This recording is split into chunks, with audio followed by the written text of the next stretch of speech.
Welcome to Brew House. We are so glad that you have joined us. This is a weekly podcast and videocast series. We make fun of bad coffee. We love drinking good coffee. And more importantly, we really enjoy discussing and answering the tough questions that you guys, our wonderful audience, are asking us each and every week. So look forward to you guys tuning in. Every single week, we are going to answer a different question and just give you some of our thoughts and ideas around it. We would love participation, so please feel free to comment, email us, provide us feedback. We want to hear from you because this is only as good as the questions you ask. Hello, everyone, and thank you for joining. Today is a special, awesome, greatest day ever. Not because of me, but because my buddy here is with me. And I love this guy. This is Mark Buchanan. And by the way, my name is Shane Woodleaf, and so glad to be with you. So I've known Mark now for 15 to 16 years. I actually credit you with saving me and keeping me in ministry. I don't know whether to thank you for that or whatever, but I met Mark at a crucial time and really trying to figure out church, faith, my role in it, and through his encouragement, I actually stayed in and actually served with you a number of years on Vancouver Island. So anyway, I want Mark to introduce himself a little bit, talk about who he is and what he's done, but I know him as friend, mentor, and fellow CCR fan. Oh, it's so good. Born on the Bayou. Yes. Shane, it's always a great joy for me to hang out with you, and thanks for the opportunity to be here. I pastored for many years, including 5 or so with alongside of you, which were honestly, I look back as the best years of 24 years of pastoring. Oh, thank you, man. You gave me courage. You came in and caught the vision. You're a visionary yourself. And yet you completely aligned with where I felt the church needed to go at that time, and you gave me courage. And I always have loved you. I love you anyhow, but I've loved the way you kind of some of the things we're doing were pretty out there at the time, especially trying to reach Indigenous communities, and there weren't a lot of churches thinking about that back then. You got that immediately, and it was just fun. It was like kind of wading out. It was like Lord of the Rings stuff. Like we just waded out into that. So thank you. And we had our fair share of orcs. Oh, we did. Yeah. So pastored for 24 years in only 2 churches, one in the Okanagan Valley and then one where you and I were on Vancouver Island. 7 years ago, a little over 7 years ago, I took a move to Calgary to join the faculty at Ambrose Seminary. And it came out of a season of my life where I was, looking to free up some time for some of the other things I was interested in.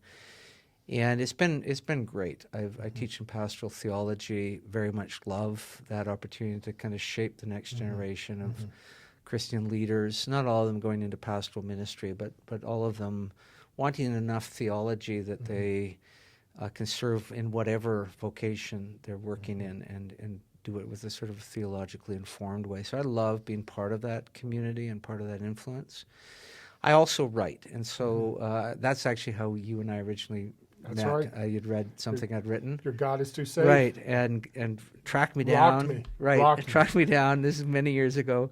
And we connected instantly and have been lifelong friends.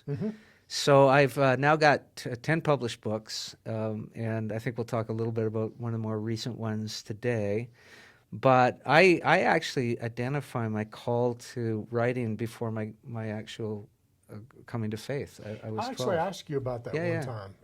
And said, which one was more natural? Did you writing. fall into pastoral? Oh, absolutely. Writing? And you were like, pastor was never on the radar. It was a foreign world to me. Like I'd never really quite figured out how to do that. And honestly, I mean, there's no higher motivation initially to become a pastor than I needed work. It became more than that afterward, but there was no nobility or sense of God speaking in the night or anything, but a very, very deep sense of I had to write, and that someday this was going to be part of my vocational identity. That goes back to 12 years of age. Oh, wow. Okay. And so I woodshedded that thing like nothing else in my life in terms of cultivating the craft of writing, trying to find my voice, find that which I cared enough about to write whole books about, etc. So I've been married to Cheryl for 35 years. We did a funny thing this today. We kissed for the first time with masks on. We've tried to live a marriage without masks, but we were just kind of getting out of the That's car, and hilarious. so she had a mask on, I had a mask on, and boom. We have 3 grown children, none of them married, but they're wonderful, and they've become one of the wonderful things that happens. You're probably finding this is when your children reach a certain age, they become your friends. Yes. It's not good if they're your friends when they're 10 or 12. Right. That's bad parenting. Just saying. But when they're 25 or 20, whatever, it's a beautiful thing. So they're at that point. We live in Cochrane, west of Calgary, and we have good neighbors. And one last thing, we go to a little Indigenous church in Tsuut'ina Nation, south of Calgary. And we involved in the tiny little Anglican church. On a good Sunday, we'll have 22 or 24 people show up. We've been going live since July because we're so small. Okay, that's great. Yeah. And I sometimes preach, very seldom. I often do the music, but I also make the coffee and sweep, the dead flies off the floor when we get there. And etc. So it's really good to find, at this season of my life, having been a pastor for these 24 years, a professor of pastoral theology for these last 7, that my actual church ministry is in this small congregation that has no idea who I am. and that's probably a blessing. It's in some totally a ways, blessing. yes. And are simply our friends. They're not impressed with me. They're not critical of me. They just are my friends, and it's been really good for my soul.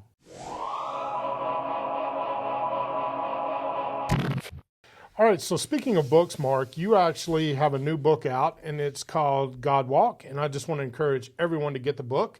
This was like an Amazon bestseller or something like that, right? Yeah, for like in a weird little category or something. Yeah. That's you can get a book to #1 if you just pick a strange enough category for it. Well, either way it works, man. It's #1. You know what? It's out. I remember you actually talking about this book before you wrote it. You said that you were thinking through spiritual disciplines and how different faiths have different things that they do. Well, I mean, I was amazed that virtually all faith traditions have some corresponding physical practice that helps embody them, helps express them, helps you get centered in them. Famously, we associate yoga with Hinduism. Yoga actually goes back before Hinduism. But the natural association is that this is rising out of Hindu faith. And we could look at most faith traditions that are associated with a physical practice. And I found it very odd that Christianity, which is it's at the core of it is incarnation, that the word becomes flesh. We live out in the body this faith. There's no Gnosticism. There's no breaking out of free of the bodily existence. We're resurrected. Right. So we don't get to live in sort of this ethereal netherworld or whatever, or other realm. We always are embodied, and yet didn't have a corresponding physical practice. Christianity didn't. And then as I reflected on it, I thought, well, but there's all these references to walking. Is that merely metaphor? Right. And as I explored them, I thought, no, actually, this is the #1 experience of people. Well, I mean, it was the primary mode of how you got around. I mean, maybe if you're rich, you could get a mule or a horse or something, but most people were walking great distances. And working things out, working relationship out, working identity out, working faith questions out, et cetera, usually traveling because of some heavy or urgent business that had to be attended to. You think about Jesus' parents traveling. She's on a colt or whatever, but traveling through the night when she's pregnant to go get enlisted for the census. So the sense of this world moving on foot. But lots happens when we walk. And so I began to explore that. Is the premier Christian discipline always been walking? And I was intrigued. I get interested in a lot of ideas, but not all of them are worthy of book-length treatment. And I usually find that out after I've written 30 pages and I'm bored, I hate it. Right. I've said everything I can imagine to say. Right. But this one I kept discovering more and realizing more. And so I finally thought, I think this is a whole book in here. Not merely exploring the idea that, walking is our physical discipline associated with Christian faith, but to begin to explore what happens when we walk, what happens physically, what happens emotionally, what happens relationally. So that's what God Walk is about. Well, interestingly enough, just from the concept when we originally talked about this, as you know, I've really been working on my weight the last year. Yeah, it's fantastic. I've been doing a lot of walking, and so part of what I've discovered through our conversation is that when I'm walking, it lets me actually settle my mind, because I really struggled. You know this when we pastor together. That whole sitting still and closing my eyes and trying to. I struggle with that because I'm a mover. And I think I wrote a book a few years ago, quite a few actually, called The Rest of God, and it's on Sabbath. Another fantastic book. Oh, thank you. And I get asked to speak on that quite a bit, and often get asked the question around this. I'm trying to practice stillness, but I'm totally restless. And you sit down, I either kind of get all jumpy or I fall asleep. And I realize that actually the heart of Sabbath isn't so much this rest understood as sedentariness, it's attentiveness. Like really tuning in to yourself, to the world, to your wife, to your husband, whatever. And a lot of us can't tune in when we're sitting down. We zone out. Well, at least for me, for sure. Absolutely. Yeah, well, people are just wired up differently. Yep. More kinetic, whatever it happens to be. And I realize this isn't, if I were to recommend a companion book to The Rest of God, it would be this one, God Walk. Because in some ways it says, you want to pay attention? Like to everything? Creation, God, the person beside you, yourself? You want to both sort of wake yourself and settle yourself? Go for a walk. And I agree. Like one of the things you mentioned it earlier, I tend to be kind of a visionary guy. And the problem with that is it's narrow focus. Yeah. And so in walking, I've been able to actually let go of some of that. Good. And actually embrace more the wholeness, the entirety. Yeah. And so really just kind of being in the presence of God, not still, but walking. And that's worked for me. Yeah, I honestly, I mean, I can't remember if I say this in the book or it's a thought that came afterward. That's, I say when you've written too many books, it's like having too many children. You love them all, can't remember their names, though. There you go. And, when they were born and what story associates with which. And so, but this concept that walking is both mindless and mindful. So there's a sense where if you're running even, you have to be a little bit pay attention to the roots and rocks and whatever's in front of you, the cars around you, whatever. You can kind of completely evacuate your own kind of thinking in some ways. You can go mindless, but it becomes mindful. You start to be present in the moment.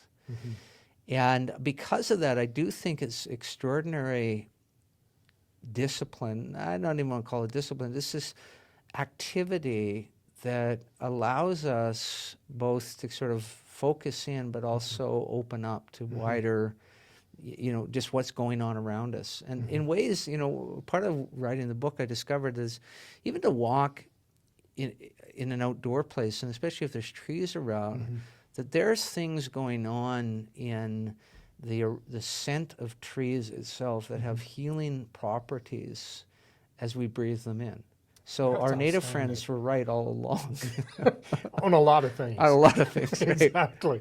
Exactly. Well, Mark, thank you for your book, and thank you, You're welcome. As always, sharing your thoughts and your journey with a lot of people. So thank you. Very honored. Thank you.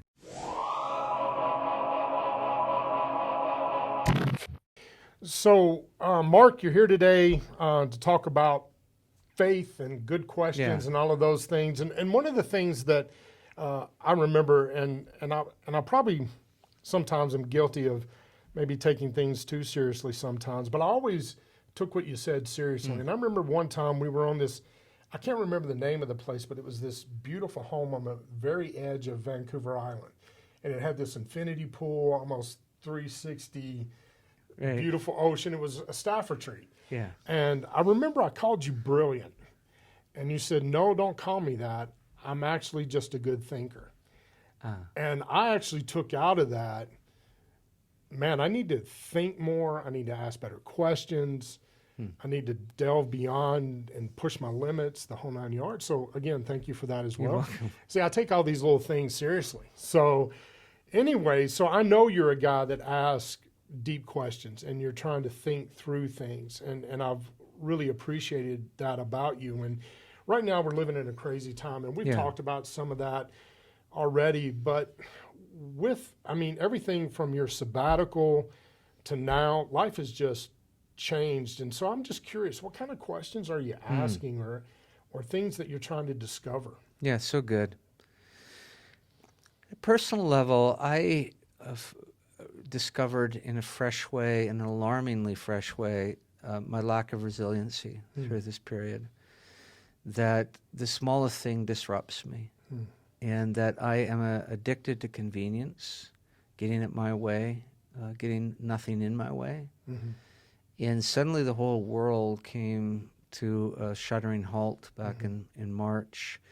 And things that I, for 60 years, had completely taken for granted, suddenly all of that's not available. Much of it's not available.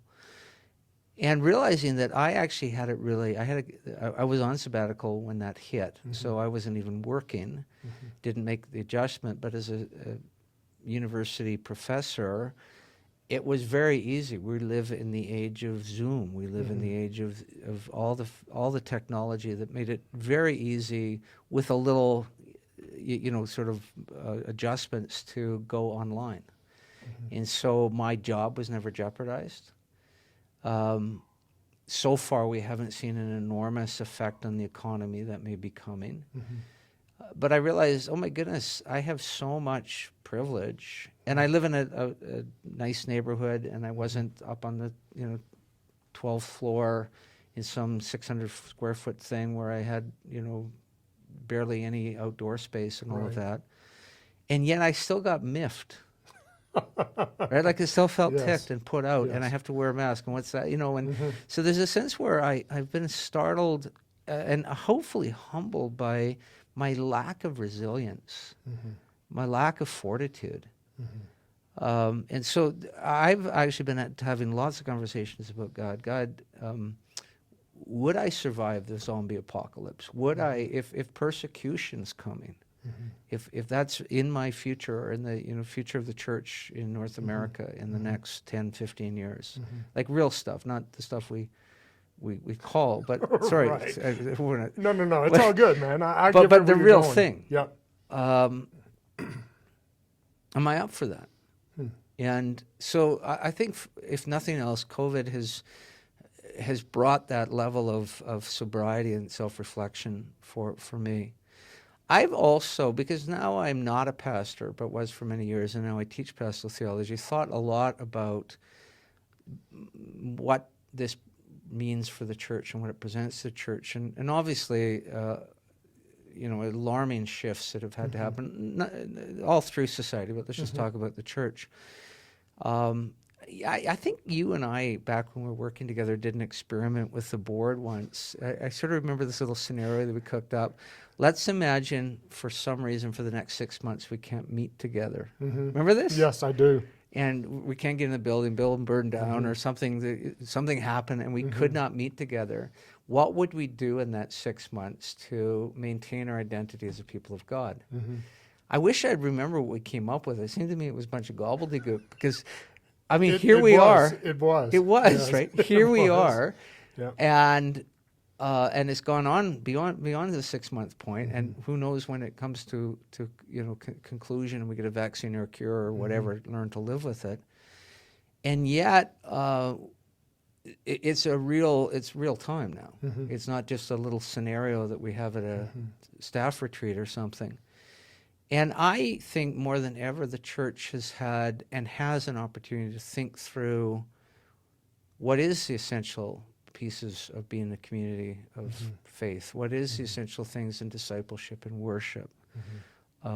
How does preaching interact with that? How does opening the Word of God and sharing that together? So I'm very encouraged. Even the fact that you've in this time started a podcast to connect with your congregation probably first, but it's probably gone much wider than that. Yes. Good on you. I mean, that sort of sense of, okay, the normal avenues and conventional ways we've connected aren't available to us in the same ways. What do we do now? And, some of that too, I think, this whole idea, where we go back to that conversation years ago of, what would we do if we couldn't meet for 6 months? And I think that reality is upon us now. And I've been troubled, convicted, bothered by how much of church is for us. Yeah. And my view, my needs, my thoughts, my comfort, like you were talking about, and how much I was bothered by those things as well. But I think the lack of in our gut going, what do we do for the community? Yeah. How do we act for the larger community that we're situated in? And that was I don't have a lot of answers on that, but that was a question I spent a lot of time. Yeah, it was very interesting. When at the height of the lockdown, the neighbors right beside us moved away, and this lovely young couple moved in, and she was clearly late stage pregnancy, and they move into the house, and I realized my natural, this is a good neighbor thing to do, would be to go over and help them move. Right. And suddenly I'm realizing, but I don't know them, and she's pregnant, and the last thing they want is to get COVID. Right. And so I kind of waved to them and talked them over the balcony and et cetera, but didn't help out. But later on in the summer, once they reopened elective surgery, he had to have a surgery done. And he was laid up for several months. And I said, can I look after your yard for you while you're doing it? It's a very simple thing. I mean, and we don't have big yards, so it wasn't like a huge undertaking or anything. It wasn't some heroic thing. But I thought, in one way, part of what happened during the lockdown, especially, is we started paying attention to the neighborhood. Sometimes in the wrong way. People were, calling the cops because somebody seemed to be having a party or whatever, right? But suddenly we're walking, like coming back to the thing we're walking. Cheryl and I virtually every day go for a walk. Well, mostly for the 6 and 7 years we've been there, and now we go out and it's just we walk around and we hardly see anybody. There was a period in there where everyone, that was their sole form of exercise, and I started to meet the neighbors. And even though there was restrictions on how much close I could get to a neighbor and whatnot, it turned out that there were opportunities to serve, like just cut the guy's lawn or whatever. And I do think that, for all of us, it's just at a human level to kind of reconnect with the people living right next to us. It's bizarre how many of us live in communities where we're cheek by jowl and we really don't know anybody, right next to us, let alone 5 doors down or whatever. Right. But I think that the church similarly could sort of rethink what it is to be a neighbor. I mean, what is Jesus? Who is my neighbor? Is that famous story that sets up the Good Samaritan? I think that question asked in this season is a good place to start. What does it look like to be a neighbor? And I think that was really kind of some of the places that we went, even in Brendan and I's past conversations. Pastor Brendan made an observation that said we're still invested in relationships, but largely the ones that we're getting investment back. Oh, interesting. So Oh, how yeah, am I yeah, investing yeah, in people yeah, yeah. that I'm not getting a direct return on? Yeah. And I actually was convicted by that question. Yeah. I'm like, man, like I need to do better. Yeah, that's so convicting. It is. Yeah, I mean, Jesus says, when you have a party, don't invite all the people who can throw a party. Invite you. Right. Invite all the people who can't do that. Right. Right. And so he's indeed addressing that very, very impulse that all of my relationships are going to be transactions. Mm-hmm. They're fundamentally tit for tat. Mm-hmm. Quid pro quo, Right, whatever right, that right. phrase is. Well, we've heard a lot of that in the U.S. Yeah. So this thing Exactly. of, I'll do this for you if you do this for Exactly. me. And it's never said out loud, that would be crass, but there's a Mm-hmm. sense of that's at work, in a sense, in the social dynamic. Yeah, I think that sense of, I mean, one thing that was cool, the very first lockdown sermon I ever listened to was a pastor in Cochrane, a friend of mine, and it was, one of the things we did this week, he says, and this thing had just hit. I mean, Right.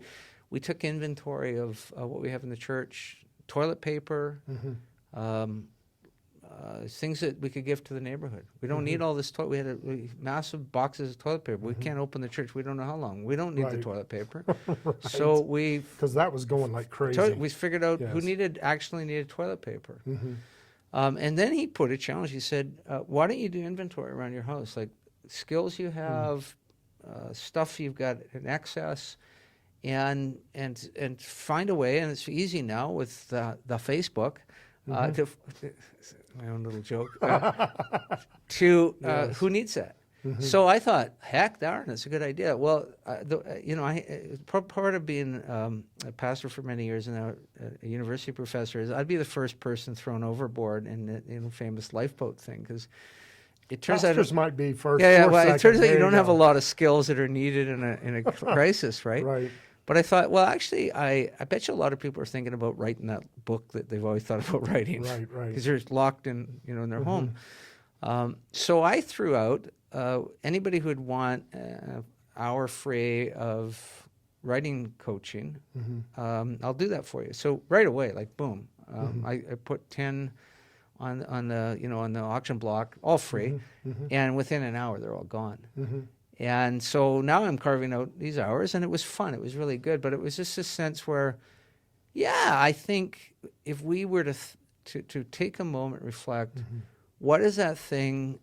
Not in some condescending way, but I actually have more than enough of this, or I have a skill or Right. ability or capacity here that maybe somebody could benefit from. What if I just simply said, "I've got this. Do you need that?" And I continue to sort of hear the challenge and try to live out that challenge, not just that right at that moment, but thinking, yeah, what do I have more than I need right now? And it's biblical principle, right? Well, that's powerful stuff, man. Like I feel a little convicted right now. Myself, man. Well, I mean, I was actually joking, when I heard this, Cheryl said, we should do this inventory thing, and I said, what am I going to ask people if they want me to preach a sermon to them? Like certain, you and I are like the first people thrown overboard. Yes, right? exactly. When And they that- actually need electricians and farmers and stuff, Exactly. they're not going to, They're not going to keep us around and feed us. Yes, for sure. Absolutely. So, Mark, I know we've been talking about questions around that you've been asking around faith and being people of faith, following Jesus, those kind of things. But a last question for you: What are you seeing, maybe culture-wide or within church, either one, that you see as just troubling, that you're hoping we maybe come to a better side of? Yeah. I imagine you've asked this of many of your guests and probably heard similarly. A growing concern that I have, as many would share this, is around social media. And the way this thing has gone toxic in many ways and become a platform, Twitter, Facebook, et cetera, for kind of ideological entrenchment, ideological pitch battle, where there's no nuance, there's little grace, there's this sort of vicious sarcasm. And And I think, especially for Christians to engage in that, is I really would love to see a moratorium on that. Maybe even pulling back from for a period or whatever from social media, but actually, I think it'd be even better if we chose to be the salt and light. And not that we can't engage deeply and substantively heavy issues. That's what our faith and our theology should allow us to do, to talk meaningfully about politics, about race issues, about economic issues, immigration, whatever. You throw it off, we throw it down the table. We should be, as Christ followers, able to have a deep, a more sort of engaged and substantial conversation about that than virtually anybody.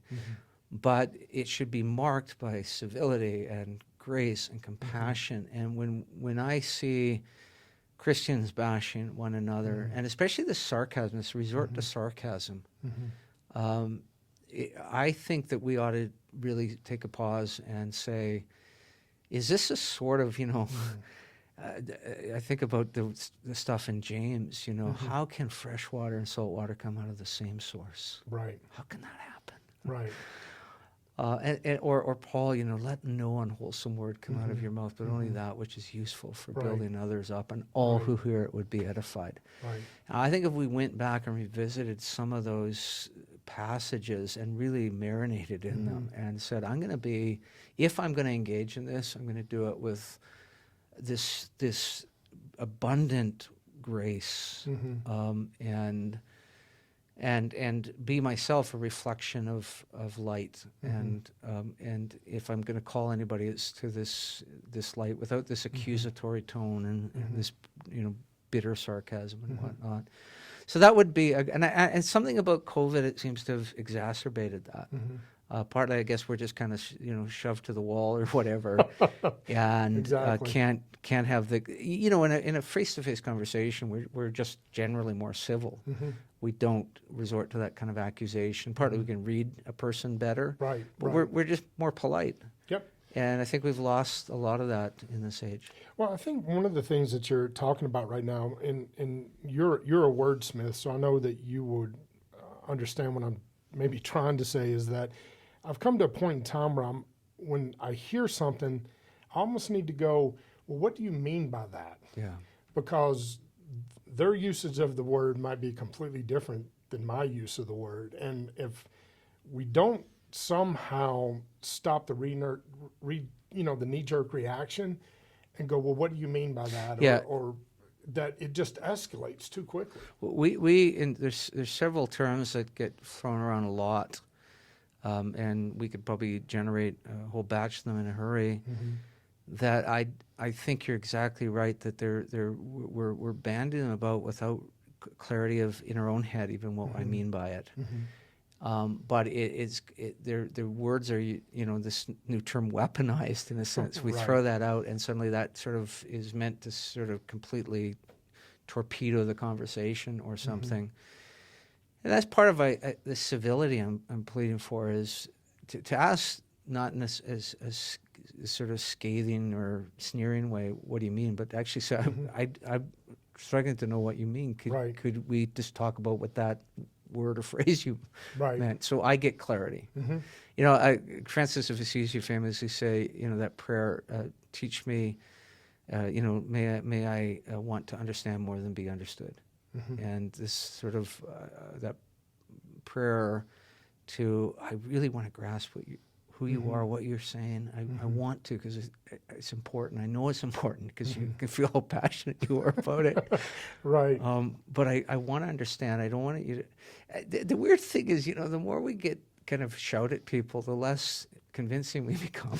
I mean, we had to discover that as preachers, right? Yep, absolutely. Remember those eras when we just wanted to yell at people? Oh, absolutely. And wondered why they weren't taking. I still have a tendency of wanting to go there, But at some point we think, hey, this is kind of backfiring, right? Yep. The more we kind of scold them and tell them what to do and all this sort of stuff, even if it's true, that's a weird thing. It sort of gets everybody's hackles up. Right. So there's a sense where the art of conversation is. One of my students the other day did this fantastic talk on what dogs have taught me about communication. Okay, all right. And you're a dog guy, so I thought you'd appreciate this.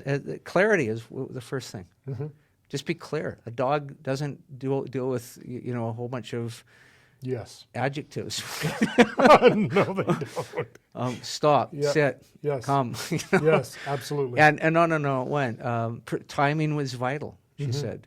You don't 5 minutes after a dog's done something that you disapprove of tell the dog it will be utterly confused. Exactly. It's like, what did I do? What? Exactly. I thought you liked that.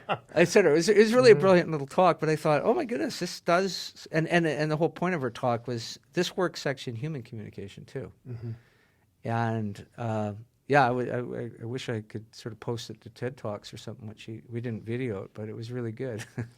Well, awesome, man. Well, I want to thank everyone for joining us today. And Mark, thank you Yeah, you're welcome. for coming in and sharing your walk, your journey, and some ideas with us. And if you have any questions or comments, make sure you comment, click the link to subscribe. Blah. Wow. Yeah, my tongue was tied there. But anyway, thank you, and we'll see you next week. Thank you.